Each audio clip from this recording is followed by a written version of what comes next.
Space Station with Space Age ASMR. Space. Yeah, you can probably tell. I like the stars, I like the planets, the mystery, the adventure. What is up there, aliens? Who knows? Could be anything. Anyways, we are back with the Humble Choice Bundle. Yes, that is the subscription service on Humble Bundle, where you pay $12, basically $12. There's promotions for less, maybe like $10. You pay, I'll just say $12 a month for 12 games. However, you know what the games are, and you always have the ability to pause your games if you don't, or pause your subscription if you don't like the game. So every month when this unlocks, the first Tuesday of every month, this time it happened to be June 1st, I go through all 12 games. I sort of rate them on a scale of like thumbs up, thumbs down, meh, in between, whatever. I sort of just rate it how I see fit. It's my rating system.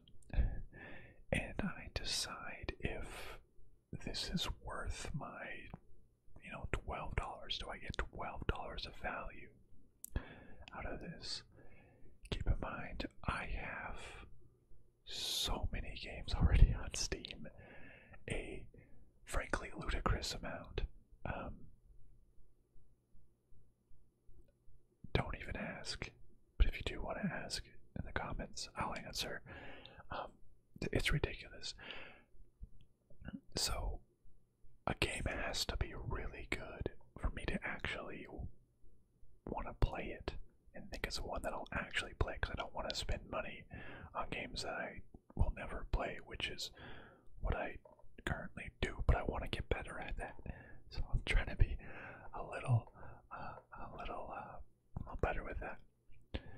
So typically with the 12 games, there's like a headliner, there's a couple, top tier games, middle tier games, and then there's usually several indie games that most people have not heard of. And this one is no different. So yeah, sometimes it's good, sometimes it's not.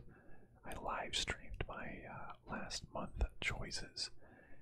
For example, the headliner was Metro Exodus, and if you've seen my Metro 2033 ambience,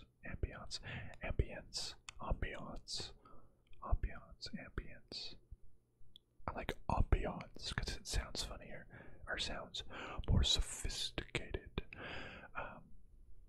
That was a really good one for me. I didn't get the previous month with Sniper, F1, and Shenmue, but I got Metro.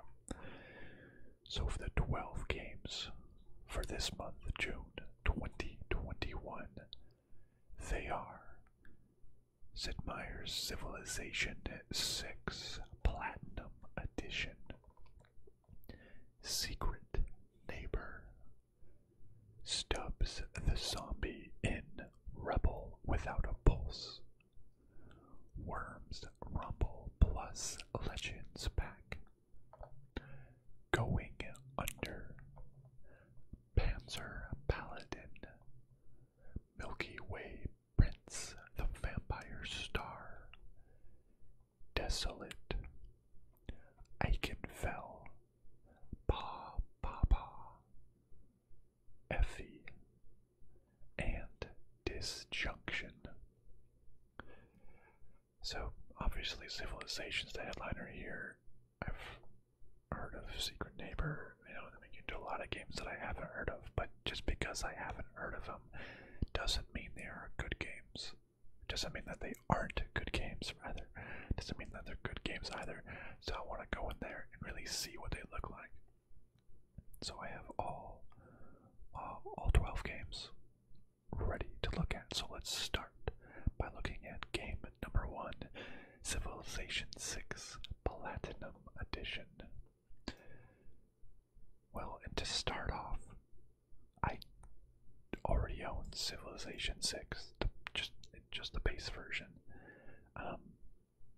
So that's not a great look.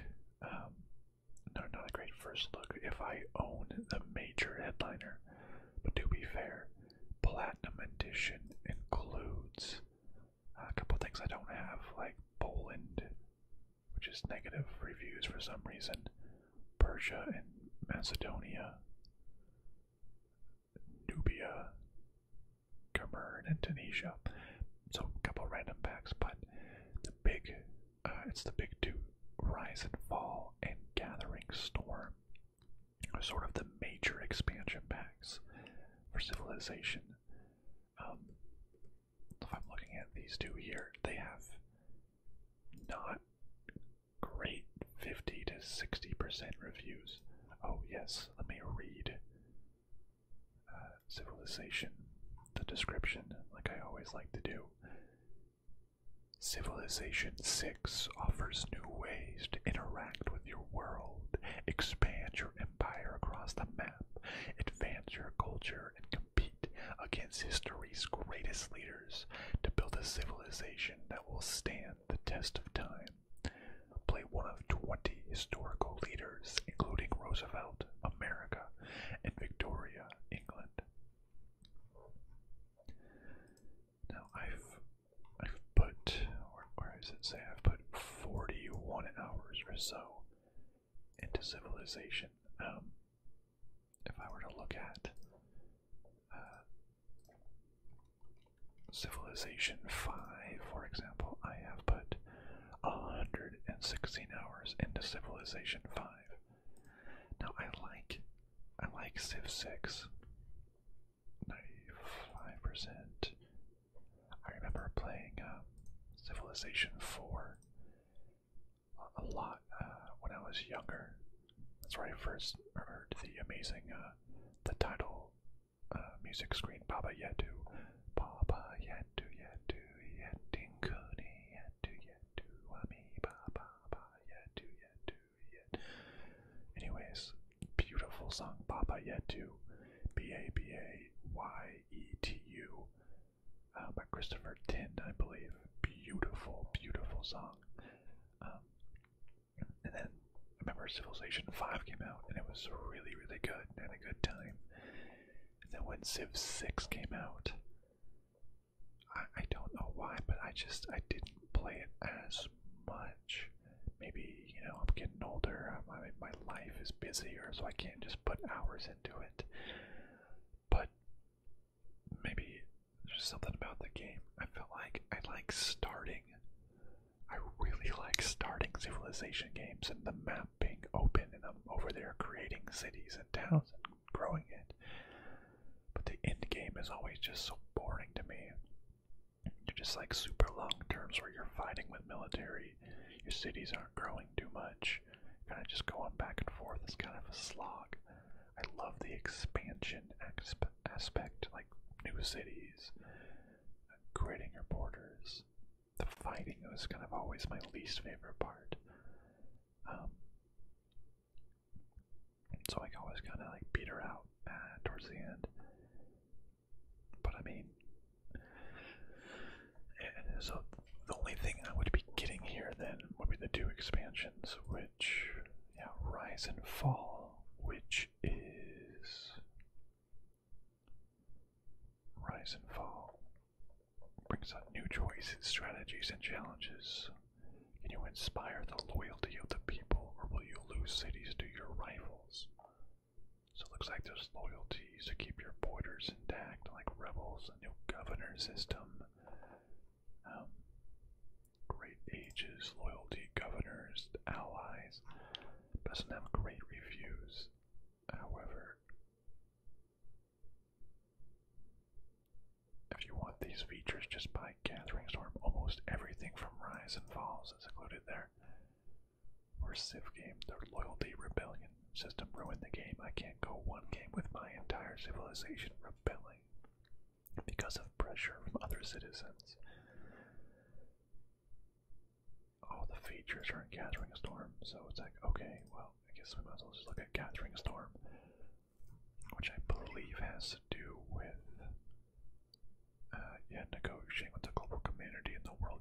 as world ecosystem, stuff like natural disasters.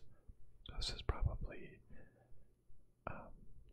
like climate change disasters and stuff I would have to imagine. That'd be kind of cool. I mean, pretty cool. I don't know why the reviews are so low. Disasters are unimpressive. The game is way better with it. The late game feels like someone else. I like the Mother Nature. Why is the late game so different? So, if I didn't already own Civilization 6 and I wanted to get into it for the first time with all the DLCs, I think it would make sense. This is a $60 game. The Platinum Edition is usually $100, apparently. That's a lot. This would be a great value if you like the City Builder 4X history games. This would be great. But I already own the base. And the reviews don't have, well, they don't have great reviews. For the expansions don't have great reviews, is what I meant to say. So the major headlining game is just going to have to be a negative for me, unfortunately. Very unfortunate. The next game is Secret Neighbor, Hello Neighbor multiplayer. I know Hello Neighbor was that game that was pretty hyped for a while, where you like try to sneak into this dude's house or something, and it's an AI that tries to scare you and prevent you from doing things. So I guess they made a multiplayer. Hello Neighbor multiplayer. Secret Neighbor is a multiplayer social horror game where a group of intruders try to rescue their friend from the neighbor's creepy basement. Only problem is, one of the intruders is the neighbor in disguise. So, a group of intruders try to rescue their friend. Okay, so someone's like trapped in there, but people go to try to save them, but one of them is a neighbor in disguise. So, kind of like, one of the ones where you try to like trick people into thinking that you're on their side. Like a terrorist when, someone's actually a secret traitor. That's the word, traitor. So you play as a bunch of kids. So the neighbor is dressed up like a kid. That'd be weird. Build your own house. There's a Hello Neighbor 2 coming out. Didn't even know that. I own the original Hello Neighbor. I remember it being super hyped up when it was coming out. After like alpha or whatever demos were shown. Then I remember it not having super great reviews. So we're at the original one, and it says 80%, not bad. But I don't know, I feel like I wouldn't just pick up this game and play multiplayer with someone. I don't know, unless my friends own this game. But I wouldn't just play online with strangers. Just do like a open lobby or something. I'm not super into the social deduction games. The only games I play online are like Rocket League and been playing Rainbow Six Siege. Not super into like these types of sort of random multiplayer games. It's just not my style. Because like the thing is like you need friends who also have the game to play.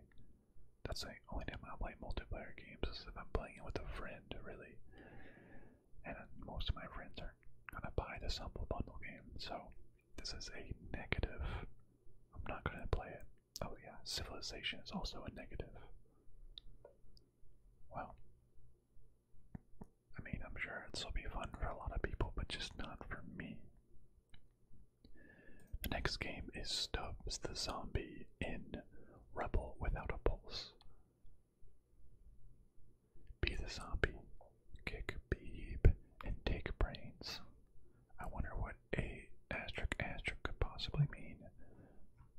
So I guess this is, what does it say? It's 1959, and the city of Punchbowl, Pennsylvania is a beacon of progress and ideal living.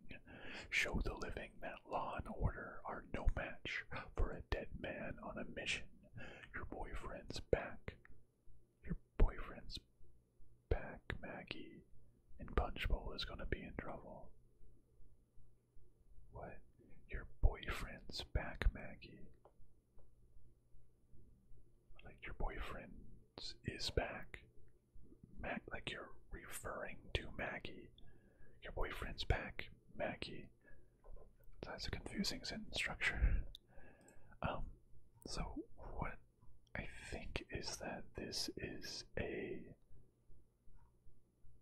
remake of an old game, or maybe not even a remake, it's just an old game. 2005 is its original release date. It seems like there is multiple Stubbs the Zombie games. Okay, well maybe not on Steam, but is there multiple? Is that a thing? Stubbs the Zombie. Okay, maybe it is just. Oh, okay, it sounds like it's like multiple games with like Stubbs the Zombie in, and it's like different games that they were in different things. A sequel was planned, but it was canceled. Oh, okay, so it was just some game from 2005. Pretty positive reviews. I never played this when I was younger. This might be like nostalgia to a lot of people, but it doesn't really mean anything for me. Kind of strange that a game from 2005 is one of the top 3 headliners. You know, maybe if it was a remaster, like didn't what, like Destroy All Humans get a remaster? That's pretty good. Eating brain was kind of fun at first, but mechanics too simple to be more than a short time waster. One of those rare single-player titles that allows a player to take control of a zombie. It's a comedy, nothing serious. So much so that Stubbs has an ability to fart to stun an enemy. So if it's not your cup of tea, maybe pass on this title.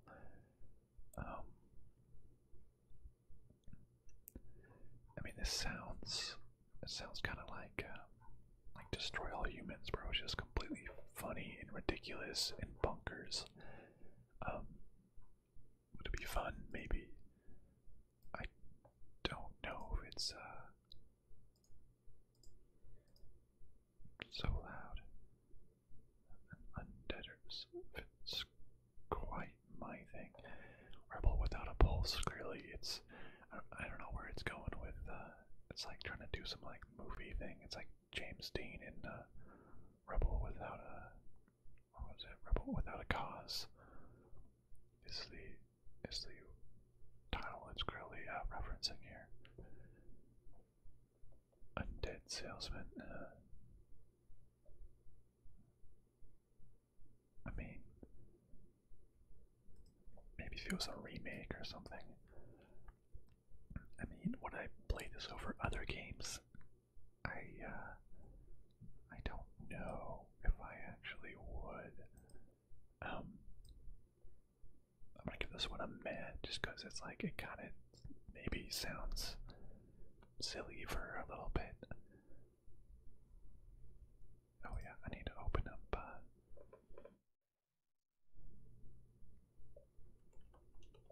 How long to beat?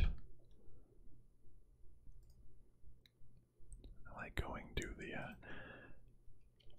how long to beat website to just get an idea of how long it would take to beat a game generally.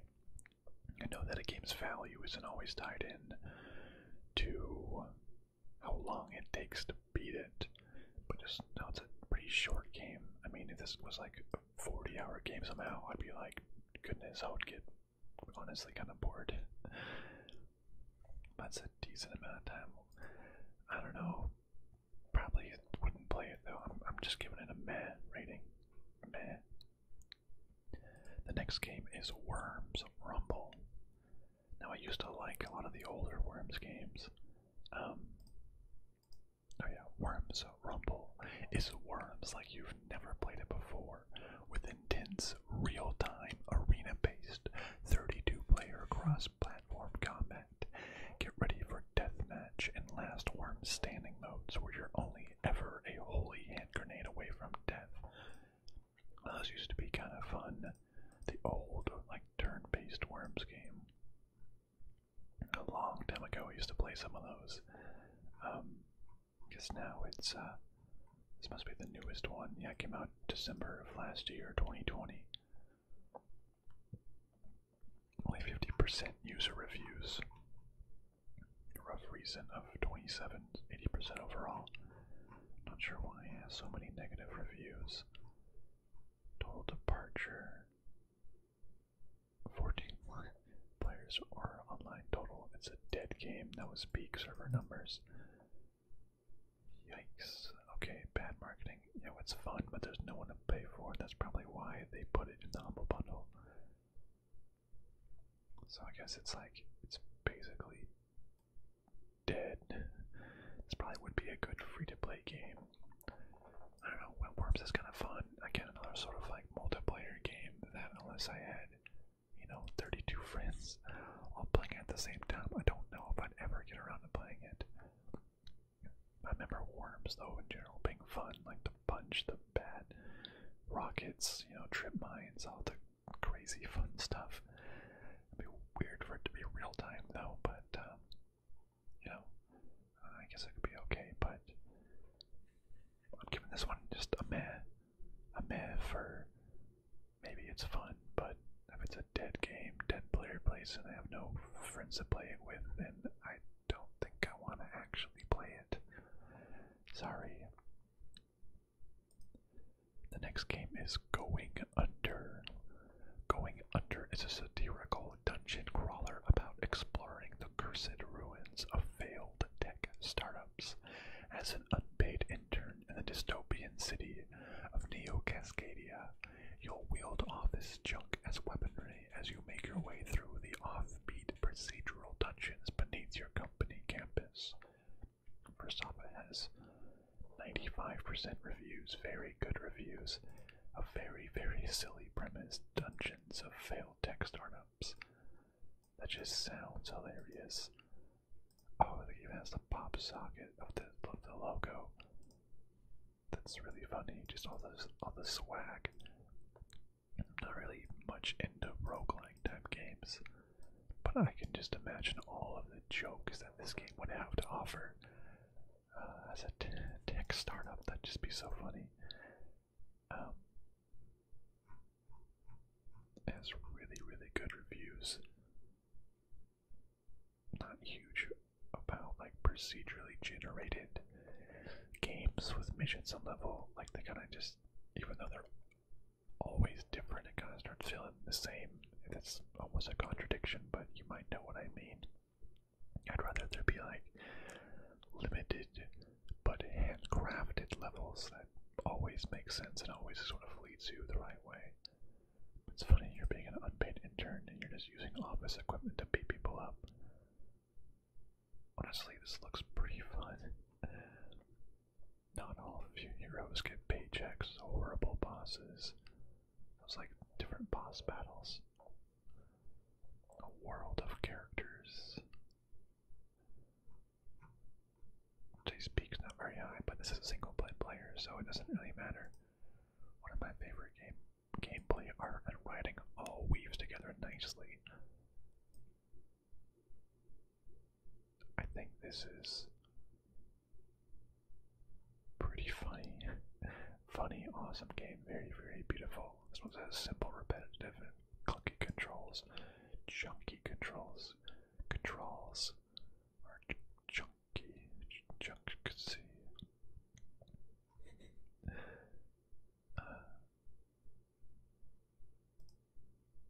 Yeah, same area 10 times in a row. I think if you like roguelikes, you like this. I think just like the comedy of so many failed tech startups is just hilarious. That is like something that's probably incredibly true a lot of these days. Joplin.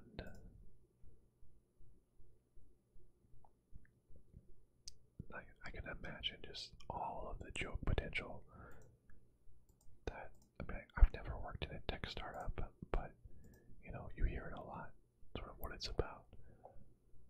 You know, this game is a plus for me. A plus. Even if I'm not huge into like roguelike, beat 'em up, dungeon crawlers, that's everything that this game is. It's not like a super thumbs up, but you know, it's a thumbs up nonetheless. The next game is Panzer Paladin. This looks like a super old game. Hop in the Paladin power armor, seize melee weapons from the demonic invaders, and give them a taste of their own medicine. It's mostly positive, 77%. It says, I guess, released in 2020, but it's made to look like a super old game. I was never really into the old style 2D platformer type games, which is what this clearly is. I didn't play a lot of those games growing up. Okay. The sight of giant swords blazing through the night sky might be hair-raising, but stand your ground.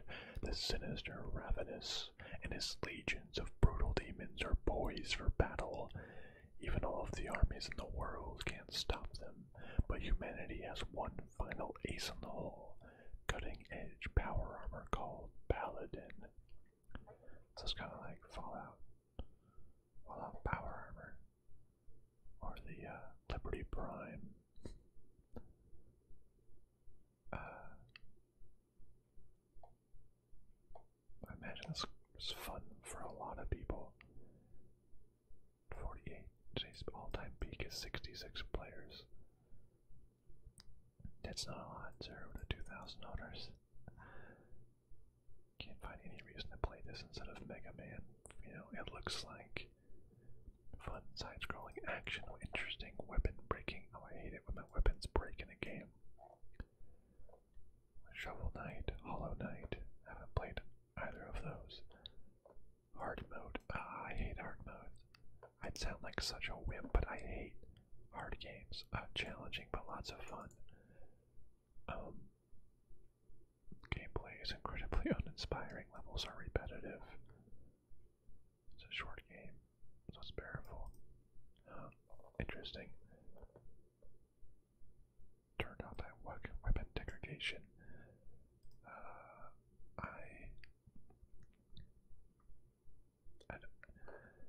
I don't play much platformers. I dislike challenging games. I know I sound like such a wimp, okay? But, you know, I work for a living, and I don't know, when I won't play video games, I want to be a super powerful person that wins. I don't know. I don't want to just like repeat things and die all the time and get angry and frustrated. That's what work is for. To be, you know, to be a normal human being.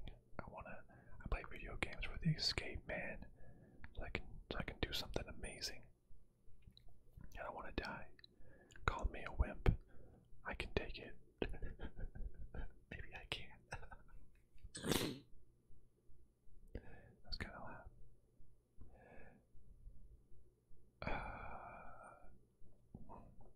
I think if you like Shovel Knight, you like Mega Man. Pitfalls, instant death areas, weapon degradation. This just doesn't sound like a game for me. Spikes. My worst enemy. Spikes. Yeah. As much as I'm sure there's a niche of people that just love these type of games, and that's all the better for them. This is not my type of game. Negative, unfortunately. Next is Milky Way Prince, the Vampire Star, a visual novel about an abusive relationship, idealization, and intimacy. Live a summer of dysfunctional love through branching storylines, twists, sudden changes, and an innovative mechanic where you choose which senses to use with your boyfriend. That's interesting. 92% on only 68 reviews, but I'm going with visual novels. It's like watching a movie basically, or a TV show. But weird topic, abusive relationship. I mean, I guess I can totally, I don't know. I don't really want to be depressed, but sometimes it's nice to feel those emotions. Looks like a really weird graphical style. It's this dude have 4 arms. And use which senses to use with your boyfriend. That's very interesting. Every visual novel I see on here says similar to Danganronpa. I'm like, is it now? Okay, is it really similar to Danganronpa? Or is Steam just saying that because, they're both visual novels, they must be the same? I don't think so.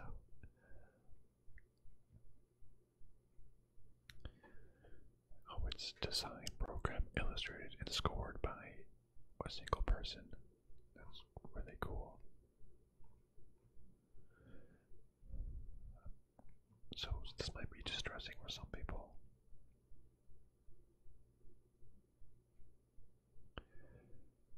I do not recommend.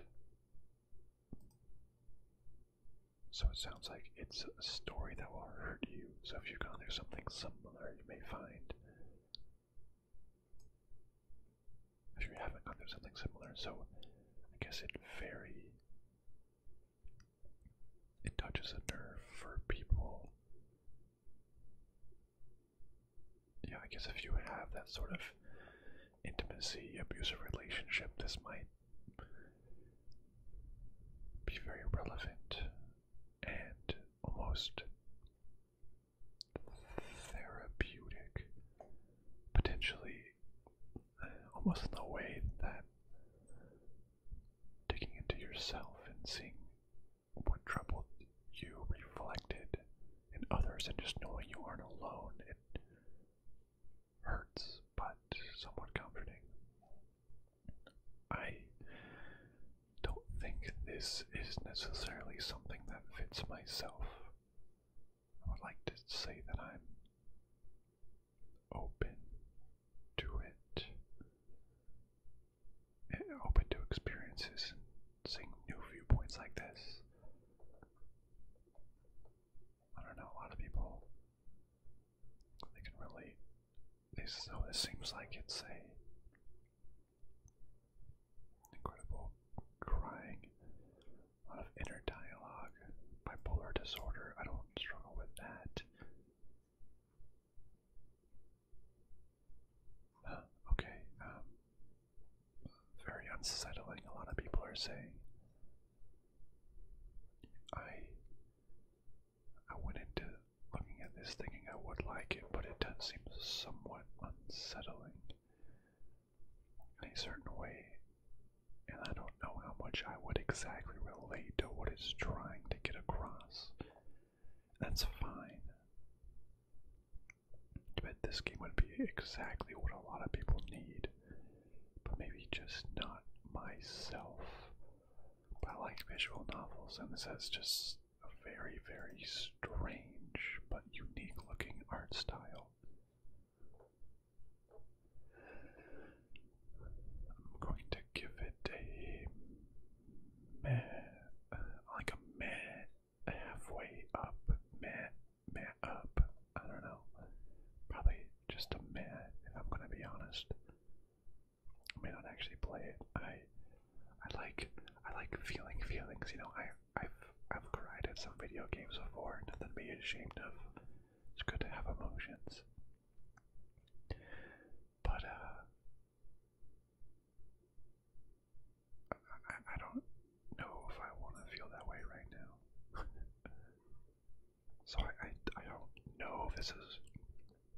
something I want to play. So, meh. Sorry, game. I bet it's really good for people that fit that niche. The next game is Desolate. Desolate, in all caps, don't forget that, is a, so, Desolate, I'm trying to scream while whispering, that's a weird thing to do, is a first-person horror survival experience. Form a research team with up to 4 players and explore an open world filled with mysteries and unsolved questions, or do it all on your own. About a 70% positive rating.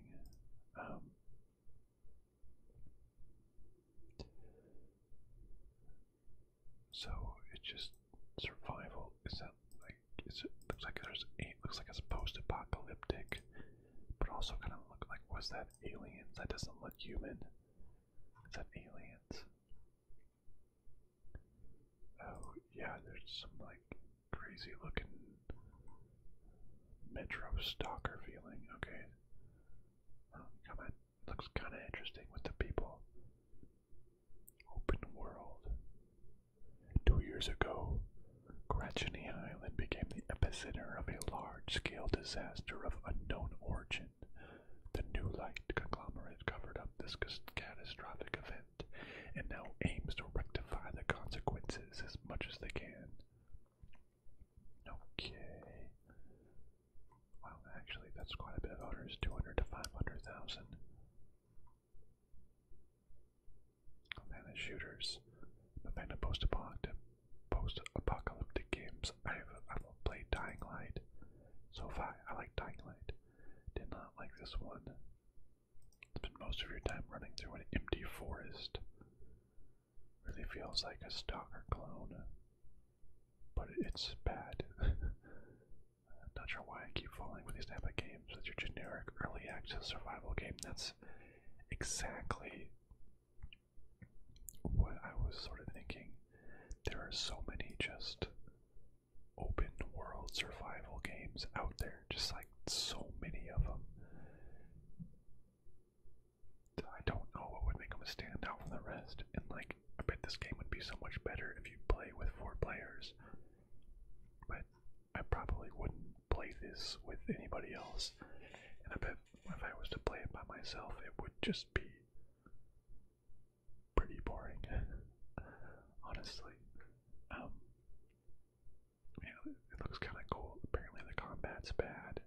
Apparently the game is, the game world is, well, I'm gonna say it, desolate.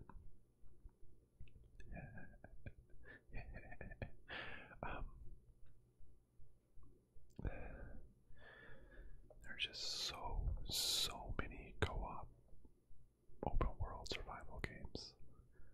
So many. They just don't stand apart. They kind of just have that genre and think it'll be cool, but then nothing really gets. Oh, I really like it. Whoa! I really like the logo for this game though, or this picture.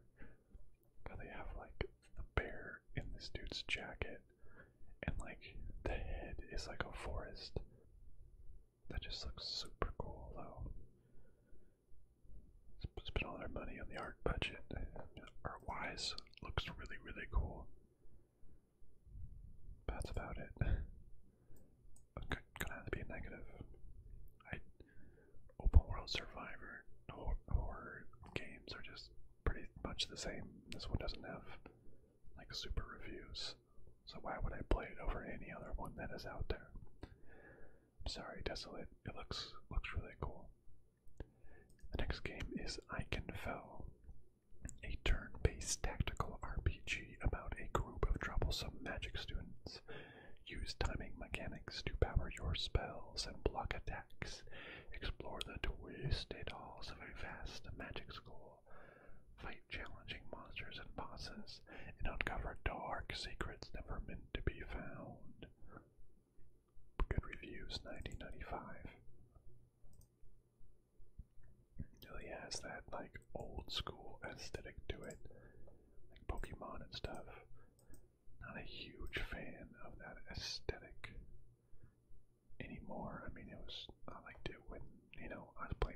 as a kid. But now, it's not always just the art style. Not super big on trying to like that turn-based spell action thing. Why does every video start off at full volume? It's so loud in my ears. So you're gonna walk around, do some exploring. I mean, I'm sure it's really nice. Harry Potter, which academia? Oh, this person. Okay. I bet a ton of art was poured into it. Charming on the surface. Tactical battle system and timed hits. Favorite game of all time. This game has it all. So it is all over the place. I think generally it seems like it is really, really cool. A lot of people like it. I just don't think it's my type of game that I like to play. It's so hard to define what type of game too, right? And even saying stuff like that might allow me to block off some really good games that I might love, but I would just never play in the first place. But I have so many games I gotta just, make snap decisions on what I want to do. Can't play them all, so if this one doesn't catch my eye, then I'll just never play it. So I might as well never buy it. I don't know, I'm sure it's a great game. I'm just gonna give it a meh rating though. Sorry, Ikenfell. It's just, I don't know, turn-based Pokemon, top-down style, whatever. Doesn't seem to do it for me. The next game is Paw Paw Paw. Paw Paw Paw was a peaceful and prosperous kingdom until one day when the king had decided to enforce everyone wear pants. We are the resistance, we are the anti-pants. What a premise. A group of, looks like animals that don't wear pants. The king said everyone had to wear pants and they fight. Big bad bug. Paw Paw Paw. Paw Paw. This makes me think of, and I'm a big fan of NADPOD, not another D&D podcast. And if you know NADPOD, you know Paw Paw, that's for sure. Story almost sounds ridiculous enough to be kind of fun. Platformer. I kind of like the character model just not wearing pants.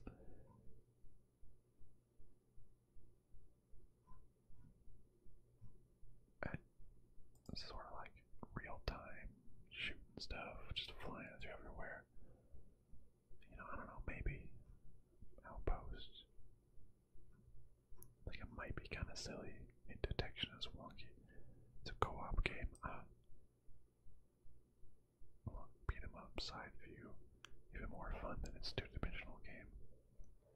I don't think I'll ever actually play it with friends. Art prowess, stupid silly humor, furry theme, interesting. As unimaginative. Looks cute, looks kind of silly. 2D indie project. Didn't play co-op and single player games. I like the plot, the battle mechanics look. I bet this would be a lot better to play co-op. Be younger, repetitive. The Castle Crashers never did really actually play Castle Crashers, but I know that was huge.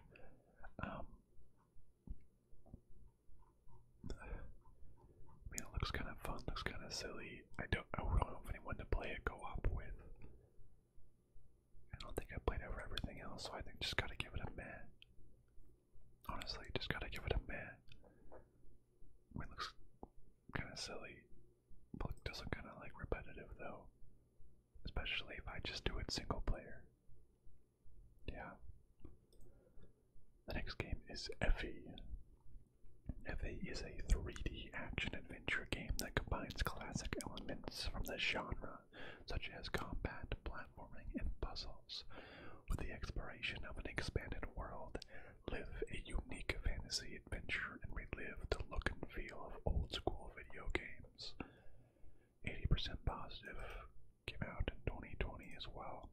Seems like Humble Bundle is like a lot of indie games that came out in the past year didn't sell, and then they would just put it in Humble Bundle. Ooh, that looks kind of nice, actually. Like the surfing thing.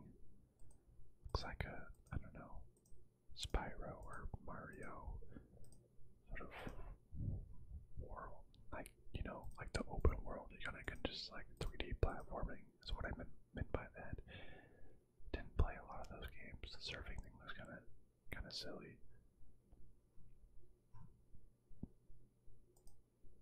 It could be a little bit of fun. Inspired by Ratchet and Clank, Hat in Time, Legend of Zelda, Spyro, yeah.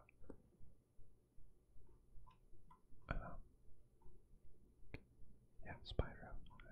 Exactly what I was talking about. I mean, it looks kind of neat. You know, never heard of it.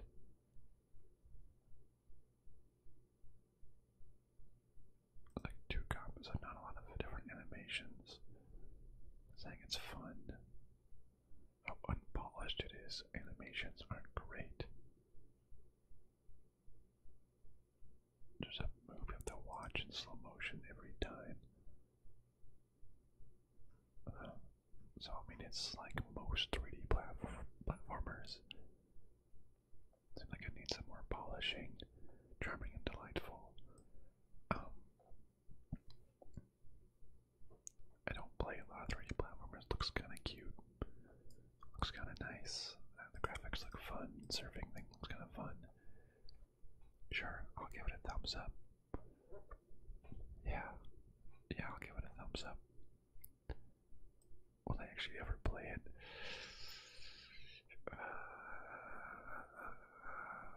I don't know, but it could be a thumbs up. It looks pretty cool.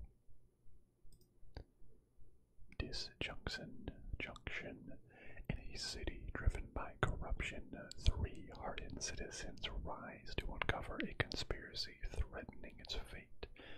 Define your playstyle and engage in lethal, high-octane combat, or keep out of sight in gripping stealth action. RPG choices matter, story-rich, detective.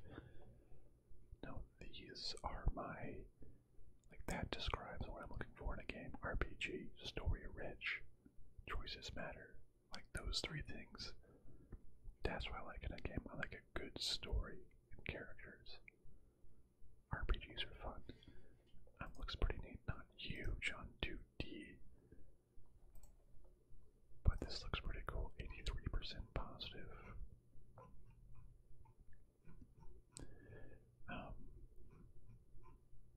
A fun stealth action game. The good's fairly difficult but satisfying RPG. A stealth game. It's one of those try to stay out of the cone games, which take a naive approach. So it's like, just don't.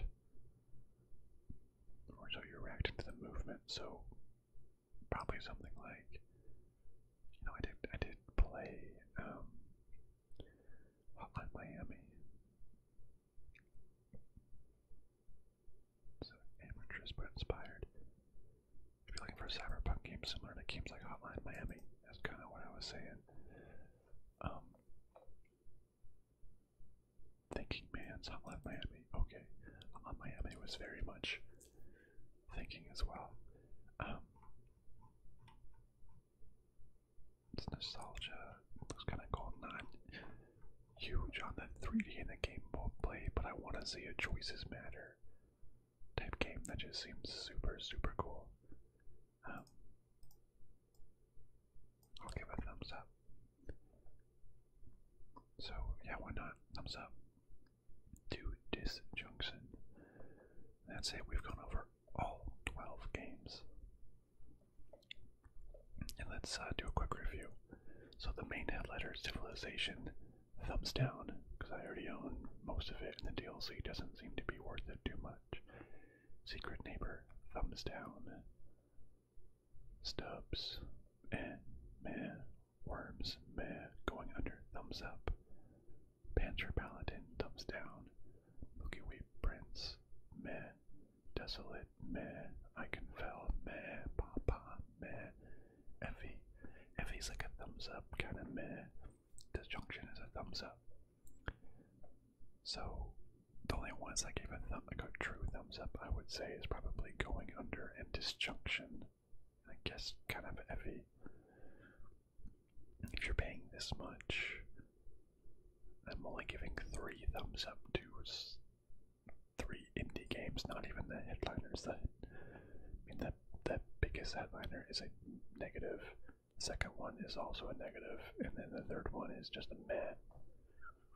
That's not a great start. I at least really want to play one. There's no game on here that I see that I'm like, I want to play this game immediately. There's just so many mehs too. There's more negatives than positives. So many mehs. The positives are on not even the headliners. Honestly, to me, this is probably one of the worst months in recent times. I seem to do every other month. Did it last month. Didn't do that month. Did it that month for Control. Didn't do it for that month. Did it for that one. Didn't do it for did it. Didn't do it. Did it. I literally got a couple months in a row there, but I literally seem to go every other month. That's kind of interesting. Didn't even realize that. But honestly, this seems to be the worst months. Like even the ones that one doesn't look very great. December, but even like February, I kind of wanted Valkyrie Chronicles. Kind of wanted F1, but I don't even kind of want the headliners, which is kind of disappointing. This is probably, unfortunately, I mean, this is definitely a no. It might be one of my least favorite in recent times, but please, if you've played any of these games, let me know. I want to know. I still have until the end of the month to change my mind and select these games. Let me know if you've played any of them and what you think. If I'm right to say meh or no, or if you're gonna say, yo, this game was actually super good, I think you would like it. Please let me know. But this is a pause month. I'll be back next month to see if I want to pay my $12 or not. But until then, goodbye, my friends, and I'll see you next time.